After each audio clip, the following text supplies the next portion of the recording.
on Kevin right now. I guess there's some speculation out there as to what's going on, but we have no news, and we will have, as soon as we have some news on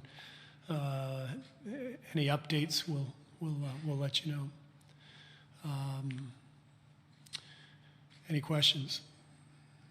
Take first question right here on 2. Sandeep Chana with Yahoo Sports. Coach, tomorrow's the last game at Oracle, and obviously you guys would like to end it with a win, but regardless of that, what has Oracle meant to you over the years? This has been just an incredible environment in which to coach and play back in the day, even when the Warriors weren't any good. To come in here as a visitor and feel the energy in this building, you could tell that the fans loved the game, that this was a basketball hotbed, and just the atmosphere out there, the energy, the noise. Over the last 5 years with our team's rise, combined with that organic energy that this place has always had, it's just been an incredible experience to coach here. What's been your favorite memory from Oracle that you can remember? My favorite memory was winning the Western Conference Finals in 15. We beat Houston in Game 5 to advance to the finals, and it was surreal. We weren't sure we were good enough to do it, and the fans hadn't seen anything like that in 40 years. So that was, to me, when this sort of all started. Okay, we can try to hold it to one question. We can get around the room as fast as we can. Tim on the right side. Steve, Tim Reynolds with the AP. Many times in this series, you've talked about a need for better transition D, better half-court D. What was your assessment of the defense you guys played in Game 5, particularly on the perimeter? I thought we played pretty well. We can always do better, but our guys competed like crazy. That's the main thing. Toronto's tough to guard because they've got a lot of passers and a lot of shooters. They put you in some difficult spots, but everybody who came in was prepared to play, and they were flying around and rotating. We did everything we could to hang in the game on the road, and we were able to pull it out. So we know that's what it's going to take here as well. Ann here in the center in the second row. Hi, Steve. Ann Killian, San Francisco Chronicle. I know we're only supposed to do one question, but I'd love to get a comment from you on the news about Lindsay Gottlieb. Yeah. But also, everyone is looking to point fingers. Bob the other night said, you can blame me on talk radio. It's like, who's to blame for this? What do you think about this whole conversation going on about someone has to be to blame for Kevin getting hurt? I'll answer the Lindsay question first. Thrilled for Lindsay. Gotten to know her pretty well the last few years. She's visited our practices many times. I'm a transplanted Cal fan since I've had two kids there. So I'm disappointed for Cal that they're losing such a dynamic person and a great coach, but I'm thrilled for Lindsay. What a great opportunity and a great hire by the Cavaliers. She's a wonderful person and a hell of a coach. The second part of the question, I completely understand the world we live in. As Bob mentioned the other night, there's going to be blame, there's going to be finger pointing, and we understand that and we accept that. This is kind of what you sign up for when you get into coaching, general management in the NBA. There's all kinds of coverage, judgment, criticism, and it's all part of it. So we accept that. The main thing is our concern for Kevin, and these last couple of days just checking on him. Obviously, everybody feels horrible for what happened.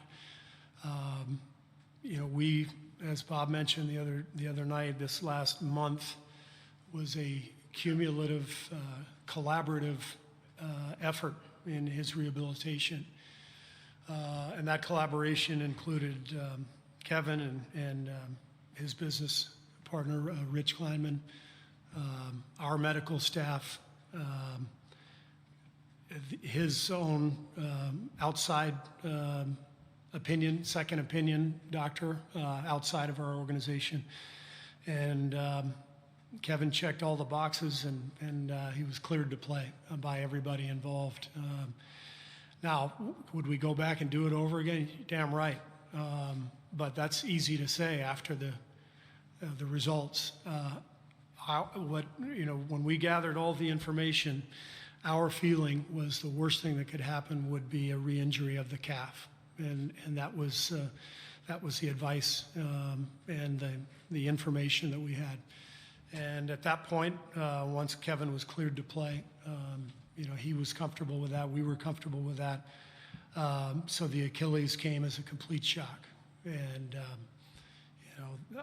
I don't know what else to add to that other than had we known that this was a possibility, that this was even in the realm of possibility, there's no way we ever would have allowed Kevin to come back. So it's devastating, mostly for Kevin, obviously, but I feel horribly for Rick as well, Celebrini, who is one of the best people I've ever been around and one of the smartest, brightest minds that I've ever been around. He's devastated. Bob, the team, we all are. But we made the decision collaboratively with all the information that we had, and we thought it was the right one. Bruce, back left. Right here, Steve. Bruce Arthur from the Toronto Star. After Kevin's injury, you guys came back in that game with big shots from kind of big game players. You're someone who's made shots at the highest levels of pressure in this game and who's coached guys who have made shots, stars and not, at the highest levels of pressure in this game.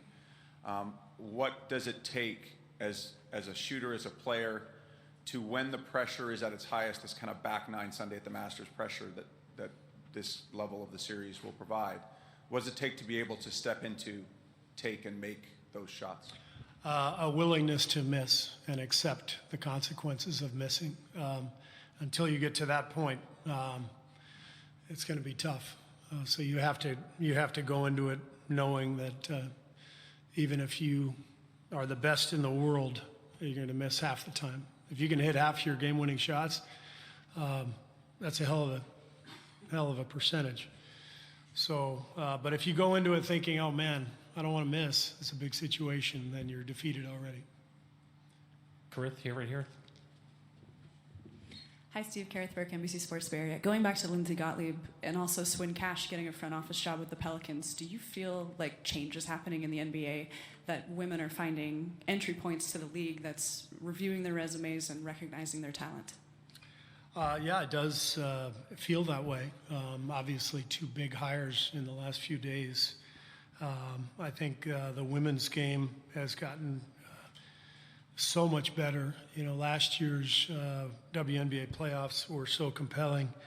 The Phoenix-Seattle series was incredible basketball. And I just think the talent that we're seeing, the level of play, is probably helping women to gain positions in the men's game. So it's great to see, and I'm really happy for Swin and for Lindsay, of course, and hopefully there'll be many more.